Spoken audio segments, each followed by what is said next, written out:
আসসালামু আলাইকুম রহমতুল্লাহি ওয়া বারাকাতুহু। প্রিয় দর্শক, কেমন আছেন? দীর্ঘদিন পরে ভিডিও নিয়ে আসলাম, তাও আবার কৃষিকাজের ভিডিও।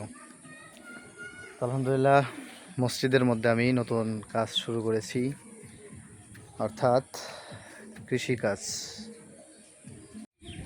যদিও আমার কোনো অভিজ্ঞতা নাই, আমি জীবনে কোনো দিন এই কাজগুলো করি নাই। গতকাল কিছু বেগুনের চারা লাগাইছিলাম এখানে, এদিক দিয়ে কিছু বেগুনের চারা লাগাইছিলাম বরাবর, আর এদিকে কিছু মরিচের চারা লাগাইলাম। গতকালকে লাগাইছি। আজকে এই যে পাইপ দেখতেছেন, এই পাইপ দেওয়া প্রায় দীর্ঘক্ষণ পানি দিলাম। তো অভিজ্ঞতা নাই ধরলেই চলে, আপনাদের কমেন্টের উপর ভিত্তি করে ইনশাল্লাহ কাজ করব। আপনারা জানাবেন, যারা কৃষি বিশেষজ্ঞ আছেন তারা জানাবেন। আর এই মাত্র আমি এই দেখা যায়, হ্যাঁ, এই যে যে মাটিগুলো দেখতেছেন, এই জায়গাগুলো এই মাত্র আমি কোদাল দিয়ে আর কি খনন করলাম, যেটাকে আগলা করলাম আর কি।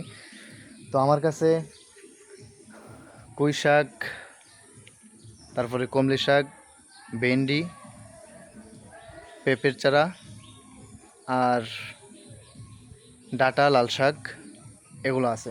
তা আপনারা জানাবেন যে যে জায়গাটা দেখতেছেন এই জায়গাটার মধ্যে কোন জিনিসটা লাগাইলে সবচাইতে ভালো হবে, ভালো ফলন হবে, সব দিক দিয়ে ভালো হবে আর কি। তো আপনারা কমেন্টে জানাবেন অবশ্যই। আপনাদের কমেন্টের উপর ভিত্তি করে ইনশাল্লাহ এখানে বীজ রোপণ করা হবে।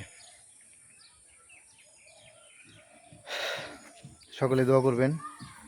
এখানে কিছু চারা লাগাইলাম, সবগুলো যেন সুন্দরভাবে বড় হয়ে ওঠে এবং ভালো ফসল যেন আমি পেতে পারি, এই জন্য দোয়া করবেন। আল্লাহ হাফেজ। আসসালামু আলাইকুম রহমতুল্লাহ।